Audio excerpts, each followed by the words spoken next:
It's the day after Nebraska's chaotic, eye-opening victory versus the Michigan State Spartans 38-27. And man, oh man, over these past couple hours, I've rewatched the game, looked over the stats, and I've come up with 5 massive nuggets that we learned in yesterday's performance and where the Huskers go from here. So really quick, this is going to be a very honest video. We will talk about everything, trust me. But hey, if you're excited about Nebraska being 4-1, I know I am, hit that like button. And also, if you're a die-hard Nebraska fan, and you're not subscribed, what are you waiting for? Listen, we have the best family on Husker YouTube, over 13,000 strong, and this is the only place on Husker YouTube you get daily content talking Nebraska, talking your favorite team. It is a no-brainer. Takes 2 seconds. Join this family. Hit that subscribe button. Thank you so much.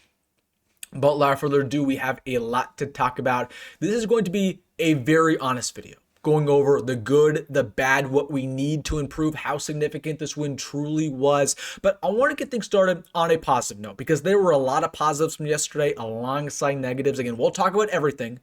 But in my opinion, the biggest nugget from Nebraska's victory versus Michigan State, this defensive line deserves an apology because they heard the chatter that they couldn't stop the run. They got exposed versus Michigan, that I got exposed versus Cincinnati. They heard the chatter that they couldn't get to the quarterback, that Terry Brain may or may not have been on the hot seat, and they proved themselves. They woke up.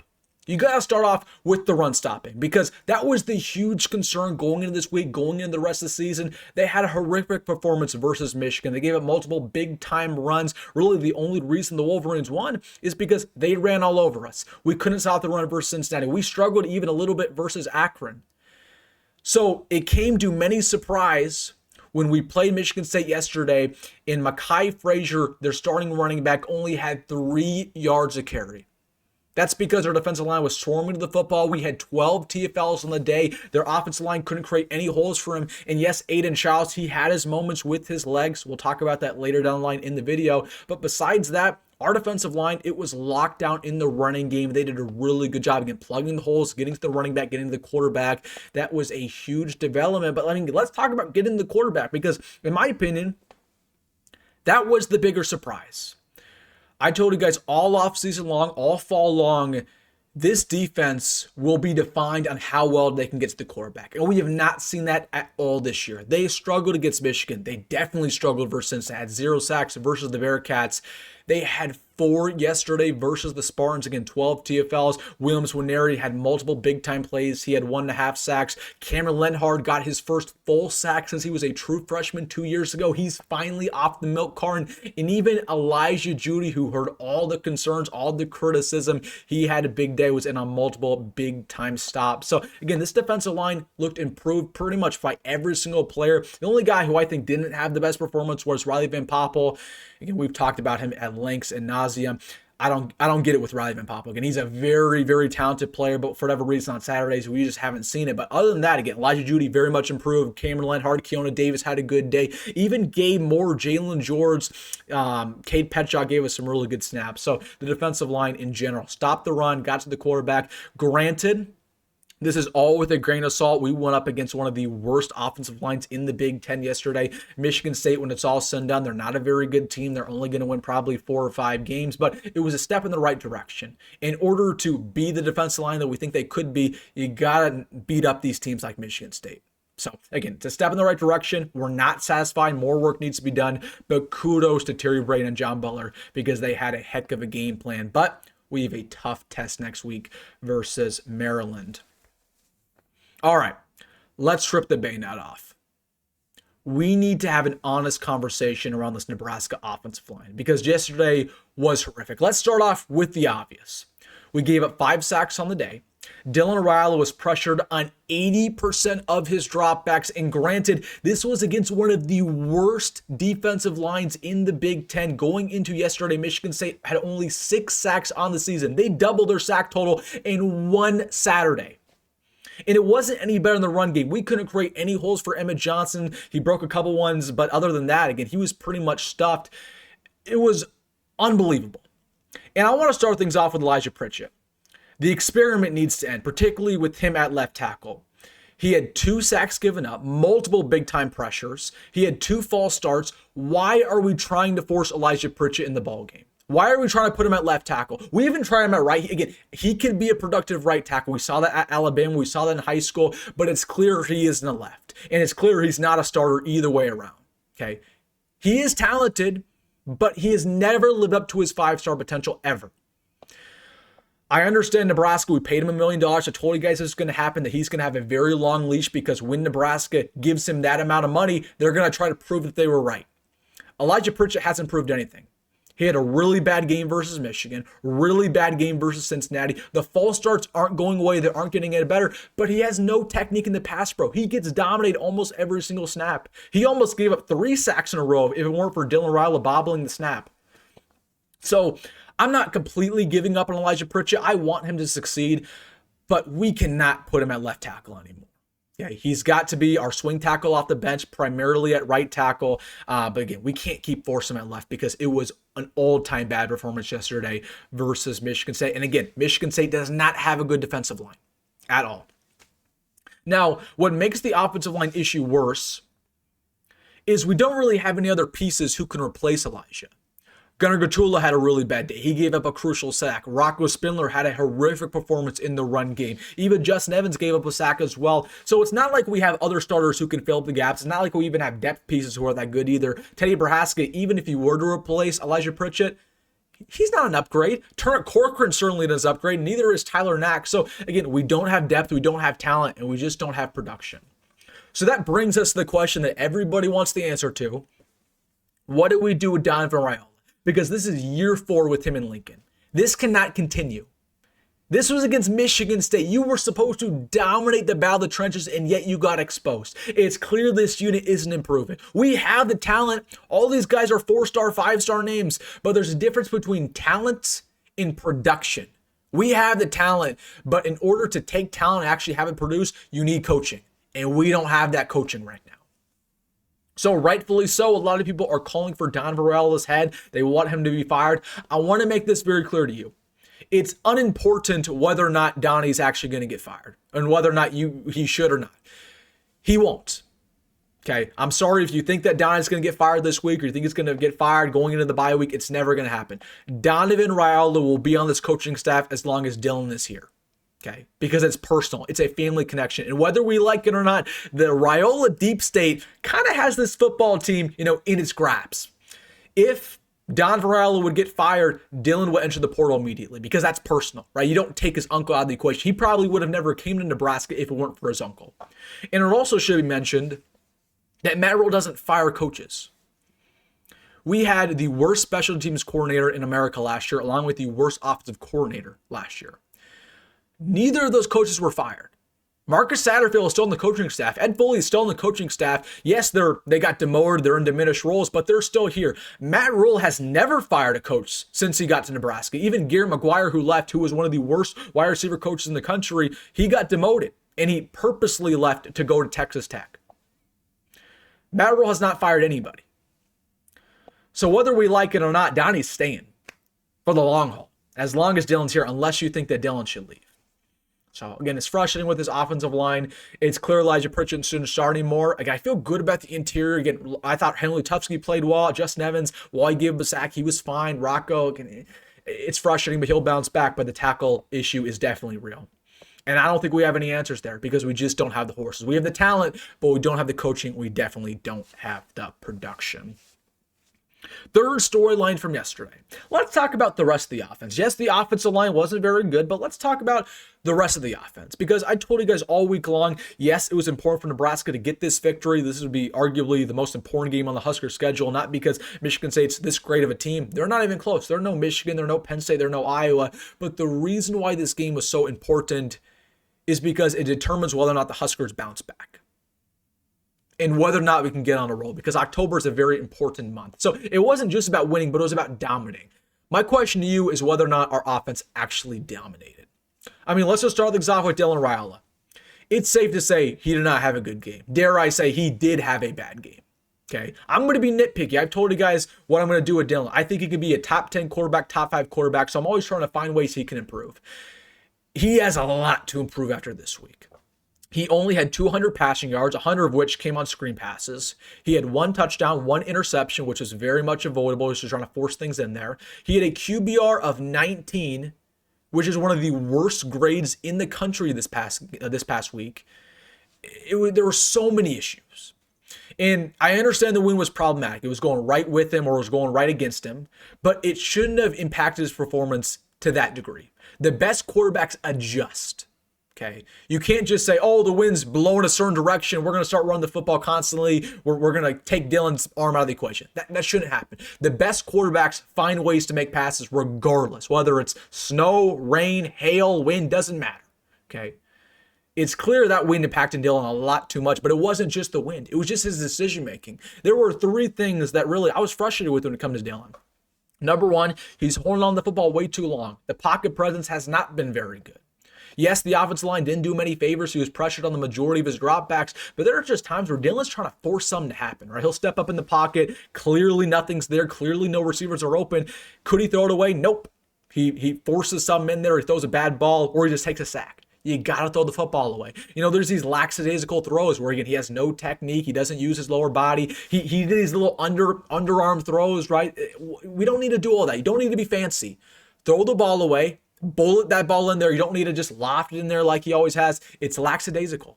Okay. And again, it's the touch issue that he's had. Again, he overthrew Dane on that fade ball to the end zone first drive of the game. He has missed that throw every single week. Okay. He missed that exact same throw to Dane against Akron, Michigan, Houston Christian, and Michigan State. For whatever reason, they keep throwing these fade balls to Dane and he overthrows it every time. It's his worst throw. It was a bad performance from Dylan. And again, I understand the win was problematic, but it shouldn't have impacted him that much. Running back. Again, I thought Emmett Johnson had a really good performance despite the offensive line not doing him too many favors. I will say this. Matt Rule said all week that they found their guy at running back 2. That it was going to be very evident on Saturday that who our running back 2 really is. Maybe I missed it, and maybe you did too, but who is our running back 2? Because it was not evident. It was not right in front of us. Okay. Mekhi Nelson, who many suspected would be that guy, only had 1 carry for 11 yards. Isaiah Mozee had 3 carries for 9 yards, and we saw nobody else. So remind me, who is that running back 2 actually? And we never saw Quinn Ives. So, and again, I understand that Dana Holgorsen said in the past that he's not going to give a running back reps if he doesn't deserve it, but you can't go to a full air raid when Emmett Johnson's out of the ball game. We got to figure out who that running back 2 is in order to be a more balanced offense. But that was definitely interesting. And last but not least, talking about this offense, I was definitely disappointed with the wide receivers.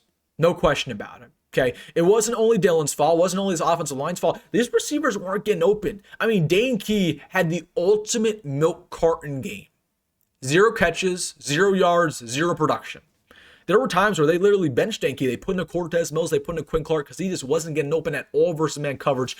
So much for the guy that we paid $1 million for from Kentucky. You know, Jacory Barney had 2 receptions. Nyziah had a very slow start, but got going very late. It's frustrating, man. And I'm not writing off Dane. I think it's going to be really good for Nebraska going forward. But again, it should be mentioned, yesterday we went up against the worst secondary in the Big Ten. They give up 270 passing yards per game on average. If there was any game for Dane to prove himself, it was yesterday. He didn't do anything. He got 0 catches, and he was never open. And we really don't have any other depth pieces, right? We don't. Cortez isn't ready. They don't trust Quinn Clark. You get to the guys after that, and it's not very good, right? So really disappointed with the receivers because they didn't get open at all. And again, last but not least, again, Dana Holgorsen, I thought his play calling was pretty decent at times, pretty suspect in other instances. The red zone play call that he had was the trick play where Haarberg took the snap, gave it to Raiola, gave it back to EJ, rolled the opposite direction, got the touchdown. It just shows you how desperate we are in the red zone. We are one of the worst red zone offenses in America. They're just pulling up trick plays at this point to get something to work. But I thought that was kind of a unique play call. But Dana wasn't the best performance because, man, that second and third quarter, it was ugly. All right, let's talk about the studs, the duds, and the positives from yesterday. We've got to start things off with the positives, the studs. Williams Neri had a really good day. Very impressed with him after his first black shirt performance. He just earned one a couple days ago. Elijah Judy played very well. Deshaun Singleton, that prediction that I had is just getting better by the week. I told you guys, in January, that Deshaun Singleton would be the best player on Nebraska's defense this year, and it's proved that way. He had 2 interceptions. He should have had a return fumble back for a touchdown. That obviously got called back. Multiple big-time stops, big-time tackles. Man, Sean Singleton is a baller. Henry Lateef played well. Jacory, Barney, multiple big-time returns. One that was taken back for a touchdown, but obviously penalty brought that one back. Emmett Johnson played well. Mike Eckler entirely, again, the special team in general, broke out in a big way with that block punt, which was massive. As for the duds, we're going to be honest. Marcus Watson-Trent, been on the milk cart since he got to Nebraska. I'm very surprised by that. I thought he was going to be a complete impact player, but he hasn't done anything. He's not even starting anymore. Donovan Jones really struggled in coverage yesterday. Had a couple missed tackles as well. There was one early on where they gave a curl route to him. Nick Marsh took it, and then Donovan completely missed a tackle. Rex Guthrie had to clean up after him. So wasn't really impressed with Donnie. He's still progressing as a player. Marcus Buford, I don't know if you guys noticed that, but he got benched. Marcus, he played a little bit yesterday, but he did not start. Rex Guthrie took his spot in the starting lineup. So again, I'm okay with that. Definitely okay with Marcus Buford no longer starting because he had a horrific performance versus Michigan, but he played well yesterday in his limited snaps. Obviously, Elijah Pritchett is a dud. Dane Key, and obviously the penalties were huge too. We had 6 penalties on the day. All of them were very impactful. Again, they brought back multiple big plays. So, again, we got to fix these penalties because if they're happening against Michigan State, imagine what's going to happen against some of these better squads around the Big Ten. And then as for the positives, again, I feel like this video has maybe been a little bit too negative. I'm not trying to be negative, but we're trying to keep it real because, in my opinion, Michigan State is not a very good team. And we had an opportunity to put the death blow in them at 14-0, and we allowed them to creep back in the ball game. We stuttered in the second and third quarter. We should have beat them by a lot more. It shouldn't have took until the fourth quarter to really blow them out, right?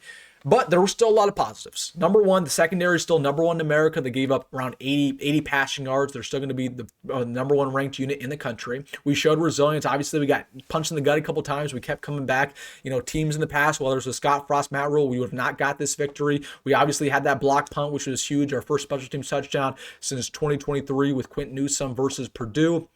Michigan State, they went 2 for 14 on third downs. That's a huge stat that people aren't going to give Nebraska enough credit for. But again, we got off the field when it mattered the most. And then, of course, we had 2 interceptions. It was important for Nebraska to win the battle of the turnovers, and we did just that.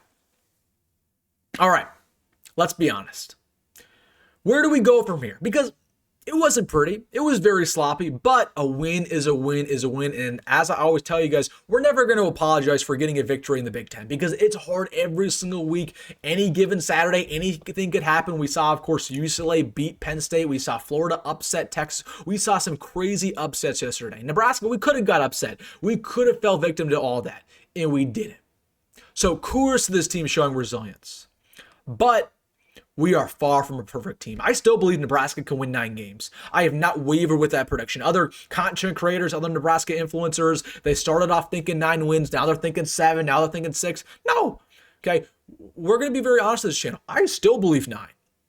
Even after yesterday, even after losing to Michigan. But we're running out of time to make changes because at some point, your issues are your issues. You can't fix them any further. And your strengths are your strengths. Okay. My big question is going into Maryland. This offensive line's talented. It is. Can they bounce back? Because we're going up against one of the best pass rush in America against Maryland. We'll talk about that in our preview video. Dylan Raiola, is he going to progress any further? Is he going to be an above average quarterback? Okay. Are we going to have more consistent play calling, particularly from Dane? Because it seems like he goes to the air raid very early on the ball game, and that's when we can't find anything on offense, right? He went to the air raid in the second quarter. Specifically, that's when we couldn't do anything. We couldn't move the football. Okay. Can the defensive line continue to progress? They took a nice step forward. Can they do it again? It's going to be tough next week. Okay. Maryland's a tough squad. They're 4-1. They just lost yesterday versus Washington, but they got a lot of talent. Okay. And it's our first real road test of the year. But I'm telling you guys right now, this is a huge opportunity.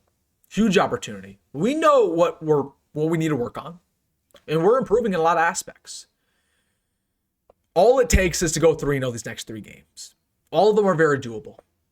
Win against Maryland, win against Minnesota, win against Northwestern. And if you can do that, if you're 7-1, I'm not asking you to beat USC. I'm not asking you to beat Penn State.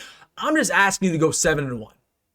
Because if you can go 7-1, end the year 2-2, that's a 9-win season. That's 9-3. That is an improvement. That's going to be huge for recruiting. That's going to be huge for a bowl game. And that sets us up for a huge 2026 campaign. So, again, this offensive line, it's an issue. Dylan Raiola, his performance, it's an issue. I would have liked for Nebraska won by a lot more. It frustrates me that, again, it took until the fourth quarter to really break free against one of the worst teams in the Big Ten. But again, a win's a win. A win's a win. And we're not going to complain about getting a victory in the hardest conference in football, especially on a Saturday where a lot of craziness happened. So, all right, guys, let me know your thoughts down below. Everything that you thought about yesterday's performance for Nebraska. Once again, if you made this far, as always, folks, go be great. Go Met Roll. And I'll see you in the next one.